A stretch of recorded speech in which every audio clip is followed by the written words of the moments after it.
By the mid-17th century, wooden cranes were a familiar sight at construction projects, such as this one in Paris, building the Royal Bridge. But during the 19th century, a new building material would revolutionize the role of the crane.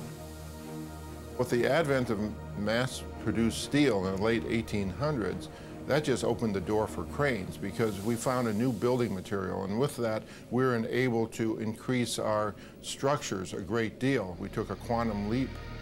Steel allowed engineers to reach new heights, both artistic and altitudinal. Steel structures like the Eiffel Tower,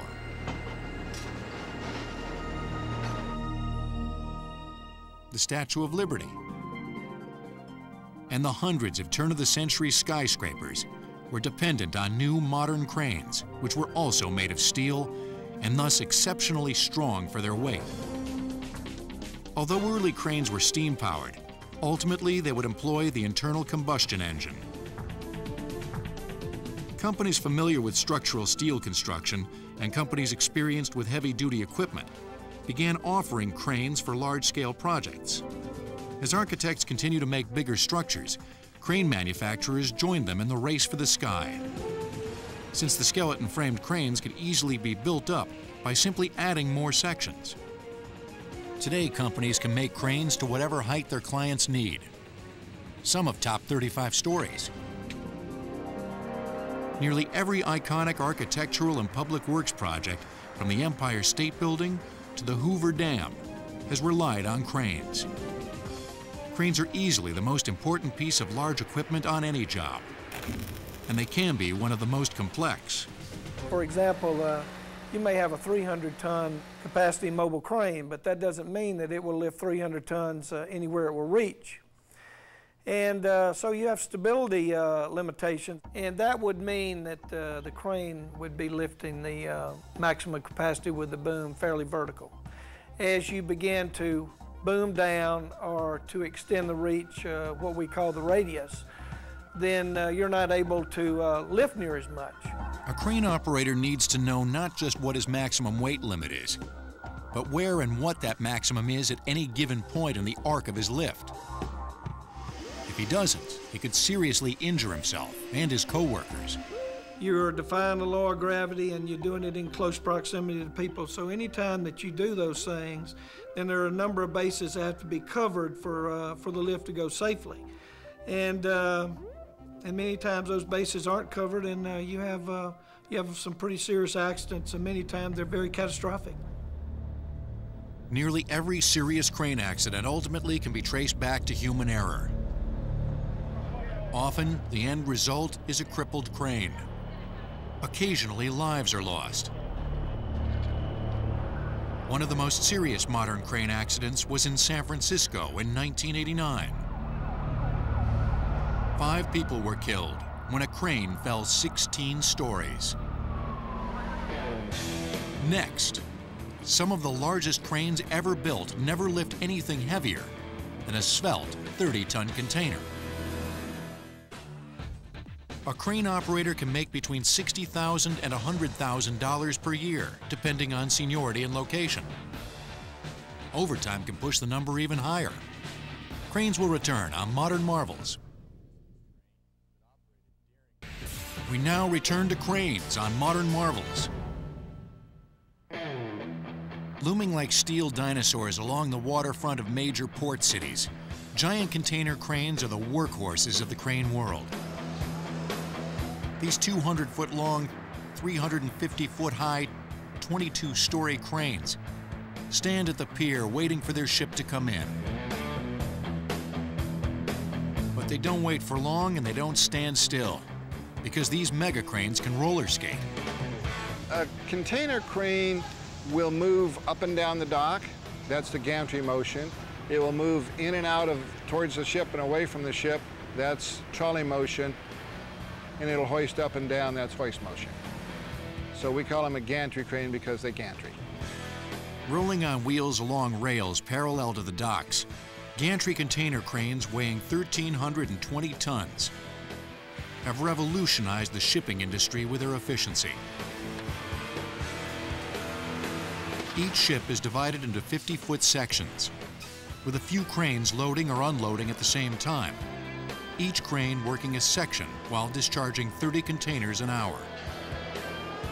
To offload a ship today, we can do it probably in 8 hours with a container crane, whereas it used to take maybe 3 weeks before. As our ships get bigger and bigger, our cranes have to get bigger and bigger to lift these container loads off the ships and also to load them. And so the cranes that we were using 12, 15 years ago are obsolete. We can't use it. In the year 2000, the Port of Oakland, California received the first 4 of 8 brand new container cranes, made to order and shipped fully constructed on a special ship from Shanghai, China. Price tag? About $7 million apiece. The trick was getting them to fit under the Golden Gate and the even lower Bay Bridge. Obviously, as the cranes get higher, you want the height of the crane to be higher to control the boom lift. And so we designed those cranes to be within a meter of the bridge at low tide. So we had to be really careful when we brought them in. The ship is designed to ballast up and down during the offloading to maintain the height of the ship during tidal changes, so we could actually ballast the ship right down to the water level when it came under the bridge.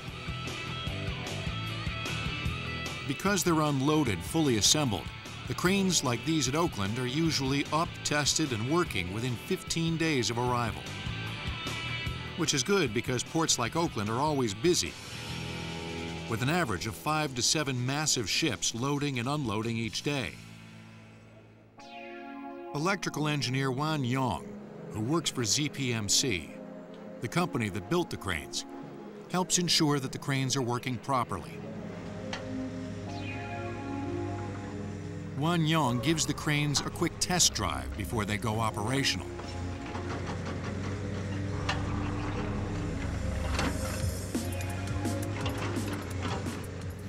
He helped design and install the systems that coordinate the 20 computers on this crane. Each crane has its own 12,000-volt substation housed in a room way up inside. The computers each track a different function, such as air conditioning or the elevator, but the main computer operates the hoist, trolley, and gantry moves.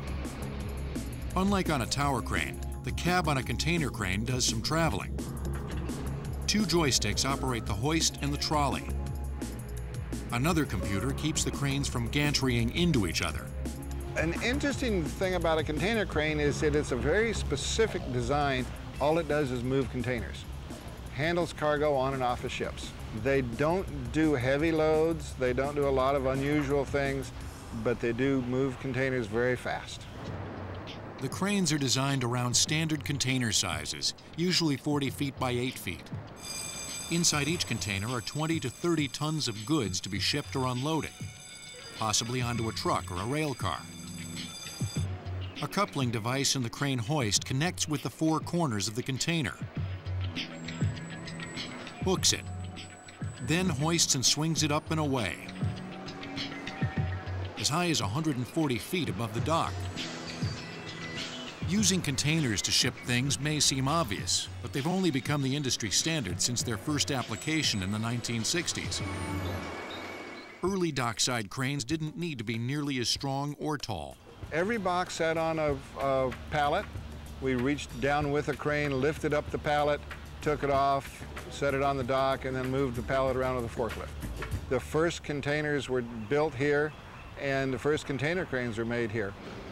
We designed the crane and the containers and the ships to handle the containers all at the same time.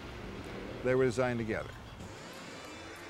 Now the whole process works like some sort of blue-collar ballet as the containers lift and swing and drop off the trucks and onto the ships. You don't realize it because they make it look pretty simple, but if you get up there and try and operate it yourself, you'll see that a 40-ton container hanging from a set of wires that's 100 feet long is a big pendulum. And you have to be able to control that. That's not easy to do.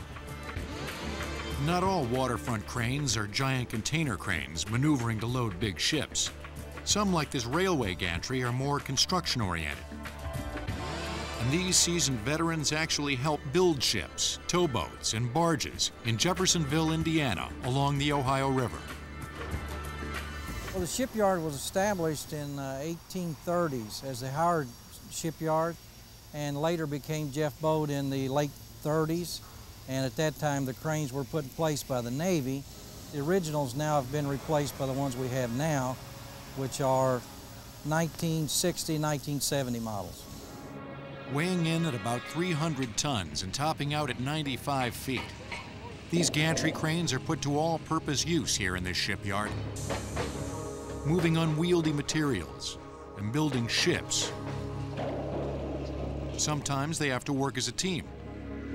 We use a 2-crane lift anytime that we get anything that's heavier than 55 tons. And we do that with our side boxes, our bows, and anything that's above 55 tons. These are very complicated. The cranes, you must keep the load level. The cranes must work in unison so that you're not putting strain on one and not the other, and you must keep the load balanced. These cranes aren't the only cranes working the waterfront. Jeff Bode has access to a floating crane mounted on a barge. Good for those hard-to-reach places just offshore. The barge crane we have here is a Clyde. It was built in 1949. We mounted it on a barge probably in the 70s. It has a capacity of 30 tons. We use it basically for taking out engines, replacing engines, gearboxes, and towboats. Next, they can climb up skyscrapers. They can skate next to ships. Is there any place a crane can't go? The Port of Oakland, California, the 4th busiest port in the nation, has over 31 gantry cranes, working more than 19 miles of waterfront. Cranes will return on Modern Marvels. We now return to cranes on Modern Marvels. Here's one. There's another one. That right there, it's a crane too. Cranes have so ingratiated themselves into our world that once you know where to look, you can't help seeing them. When you think about it, everything that's made has to be lifted and moved at one time or the other, and cranes play a big part in doing that. For instance, driving down the road, that long arm sticking off the back of that tow truck, it's a crane. Sort of a miniature version of the mobile construction crane. Yet these hydraulically powered derricks are capable of picking up any vehicle certified to travel the roadways, including big rigs weighing over 70 tons. Using portable remote controls, these trucks can lift while the operator stands a safe distance away. Like their mobile crane cousins, tow vehicles use outriggers to brace against the ground. And they have booms with complete 360-degree mobility.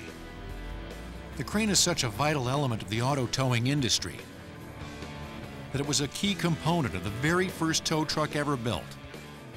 A twin boom crane mounted on the back of an old Cadillac. Even before the tow truck made its first appearance, railroads solved the problem of derailments with a similar steam-powered crane that ran independently along the rails. When you had a car that came off the tracks, generally the railroad would bring in their derrick. We call it the big hook. And they would use that to lift the cars back up onto the tracks. Our derrick was built in 1917. It was modified in the 1970s to diesel-electric power. And it has 150-ton lifting capacity. These specialized railroad cranes also moved the occasional fallen tree and rolled boulder. Take the hook off the railroad derrick and replace it with a big scoop. Then switch out the wheels for tires.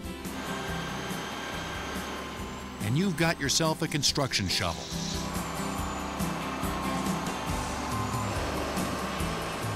Remove the tracks off the shovel, stick the crane on a barge, and you've got a drag line or dredge. These giant machines help scoop out canal bottoms and maintain ports. And their floating platforms enable them to reach places only